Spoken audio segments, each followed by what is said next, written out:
ஏதாவது கள்ளக்குறிச்சியில வந்து 1.5 வயசு குழந்தை, 3 வயசு குழந்தை. நான் அவங்க வீட்டுக்கெல்லாம் போனேன். அப்பதான் கொண்டு போய் பாடியை வச்சுட்டு வர்றாங்க. ரொம்ப மனசு ரொம்ப கஷ்டமாயிடுச்சு. இந்த கள்ளக்குறிச்சி 40 பேர் இது வரைக்கும் ஆயிடுச்சு.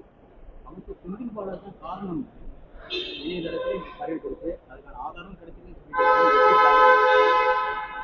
என்னை பொறுத்த வரைக்கும் இந்த இடத்துல நடந்திருக்கிறத பார்க்கும்போது அவங்கெல்லாம் சொல்ற அந்த வீட்டுல பாதிக்கப்பட்டவங்க சொல்றதையெல்லாம் பார்க்கும்போது திரும்ப திரும்ப அவங்க சொல்றது எல்லாம் நல்லா போனுச்சுன்னா லைட் ஆஃப் ஆச்சு, ஆஃப் ஆகி திரும்ப கரண்ட் வர்றதுக்குள்ள எல்லாருமே 30-40 பேர் 50 பேர் ஏறி போறாங்க.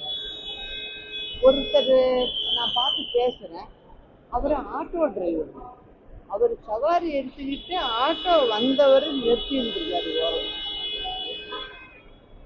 அவர் கண்ணு முன்னால 1.5 வயசு குழந்தை அப்படியே மிதிப்படுது. அப்ப அவர் போய் தூக்கியிருக்காரு, அவரும் சேர்ந்து இதாயிட்டாரு.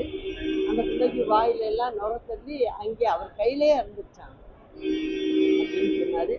ஆனா இது இதுல என்னை பொறுத்த வரைக்கும் மத்திய அரசு ஏஜென்சியை வச்சு விசாரிச்சாதான் அது நல்லா இருக்கும்.